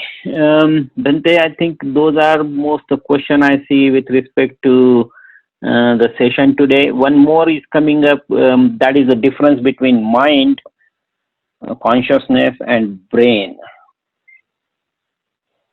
Mind and brain. It is Yes, mind and brain. Yeah.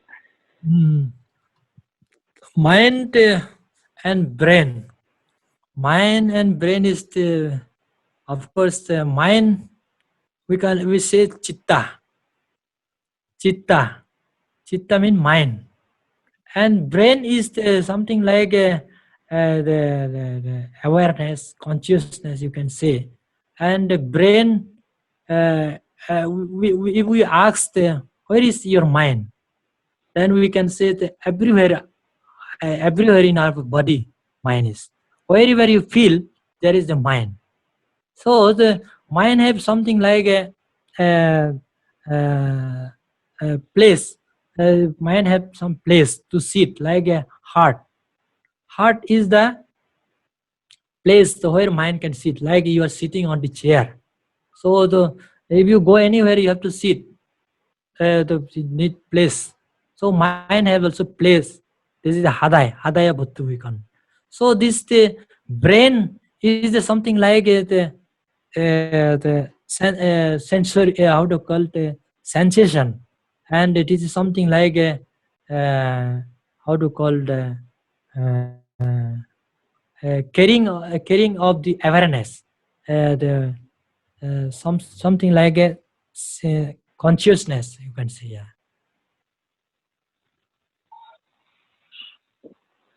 Okay, thank you, Bante. Bante, your next question is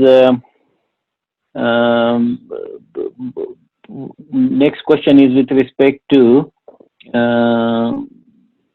what are the ways we can get rid of anger or clear anger. What different methods are there from Buddhism? Can you provide few? Yeah, there is a different techniques to overcome from the anger, as I told you. So if the anger happen in your mind, so first technique is the mindfulness. So and by the mindfulness, you'll be know now there is a danger and anger rise. So then that time you may divert your mind. For example, what you like very much in the world. So maybe you like any object. Just for timing, you project your mind there and keep busy for a while. Then this anger came for going only. And when you keep busy with liking object, by the time the anger will be gone, then you are free. Then another is you have to practice a lot of metta bhavana, loving kindness. So then by developing the loving kindness, then slowly the anger will be reduced. And another techniques there. So You have to know the benefit, advantage and disadvantage of the anger. Then you can slowly, you whenever anger arises, you objectively you observe and without reacting.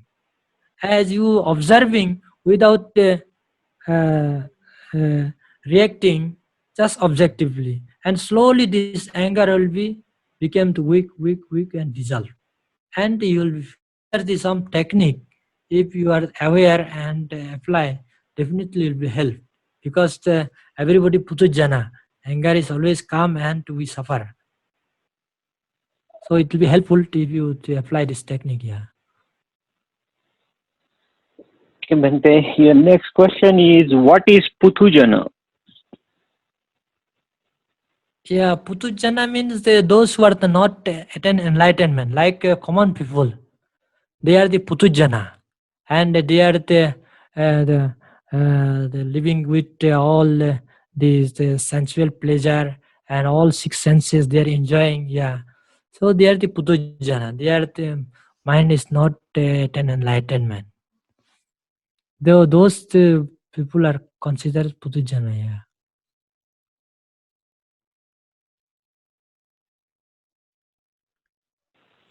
Thank you, Bhante. Your next question is, where is the resting place of mind in the whole body?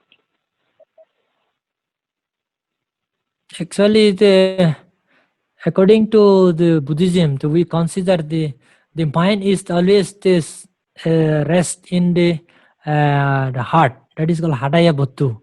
So the mind is always everywhere in the body. Wherever you feel, wherever you touch, wherever you feel, that is the mind.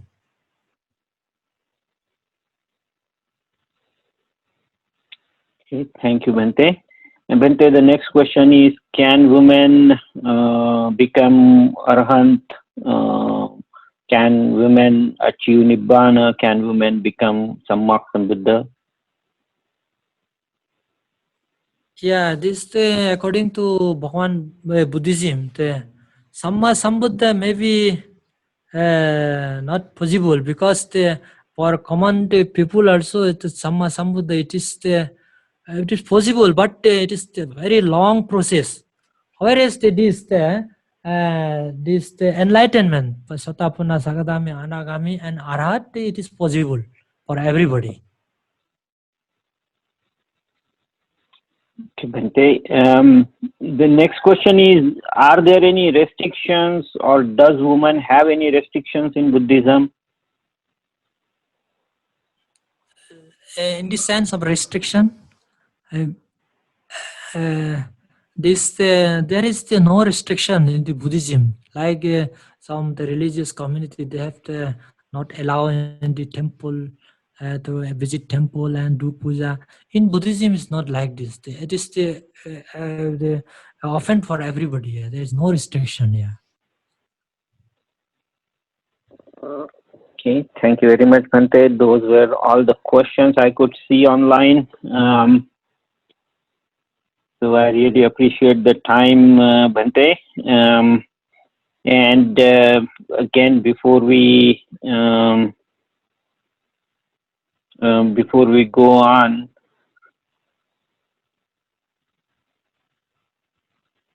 okay, Bhante, one more question popped up here with respect to the Buddha Sasana being 1,000 years, or with the Bhikkhuni Sangha being there, then the Buddha Sasana would be removed to half the period. Can you comment on that, Bhante?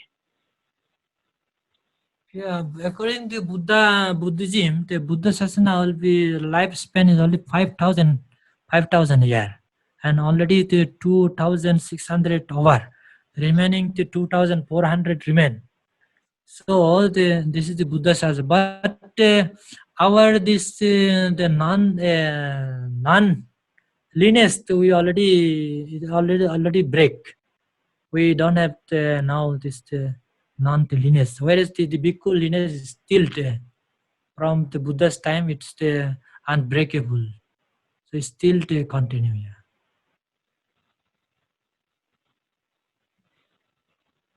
Okay, Bhante. So those were all the questions. I before I conclude today's session, I just wanted to add few comments here that we see a lot of questions. They are coming in again and again, which we have taken up in the previous session. So please go and watch out those videos for your own revision. And they are available at the Mahabodhi Society Bengaluru YouTube channel. So they are available there. We are also sharing the links in the WhatsApp. So please go ahead and watch those videos again. So these questions wouldn't come up in a session when we are kind of progressing in the session. There is a coursework and we are covering and progressing to cover the coursework. So coming back to the same question again and again won't be possible. We need to make sure we cover the questions that are more relevant to that session. Today's session was Buddhism and Science. So I kind of taken up that question again just to give people the feel about how scientifically Buddha was able to explain Punarjanma and how the different planes are there, and beings in that plane are just normal beings. They have different characteristics. Maybe they are in a Sugati lok compared to like a Duggati lok, but they are still a Puthujana, like Bhante was trying to explain. But I was able to touch upon all those questions again today just to get people connected to this subject of science and Buddhism. But going forward, I do wanted to make sure that I allow more time and questions which are relevant to the session that we have at hand. So please go ahead and watch those videos and try to see if your questions are answered there. Our next session would be tomorrow, Sunday, and Sunday at 7:30 p.m. It's the same time, and that would be our sixth session, week 3. And with this sixth session, we would be covering up our first portion of the topic, the main topic that we had, which is the life and message of Buddha. So this was the main topic that we have been covering for last 5 sessions, including today's. And the next session, the sixth session, would be the last session on this topic, life and message of Buddha. After that, we will be moving towards 10 sessions covering up fundamental teachings of Buddha. That would be the main topic that we would be covering in the following 10 sessions. Not tomorrow, but next week onwards. Bhante, before we conclude today's session, may I request you to please give us some metta, and we'll be able to conclude today's session. Thank you very much. Thank you very much, one and all, for giving opportunity to give Dhammadhana, all of you. So I hope you understood and practiced. Definitely will get benefits. So I pray Lord Buddha, Dhamma and Sangha, and Bharavanteji, may the blessing of the Bhagavan Buddha, Dhamma, Sangha, and Bharavanteji, may all you be free from all suffering. May you all enjoy best of health. May you progress on the path of enlightenment. May you enjoy bliss of Nibbana in this very life. With this, we conclude. I'll give blessing now. Bhavatu sabba mangalang rakhantu sabba devata sabba buddhanubhavena sabba dhammanubhavena sabba sanganubhavena sada sutti bhavantu te. Sadhu, sadhu, sadhu.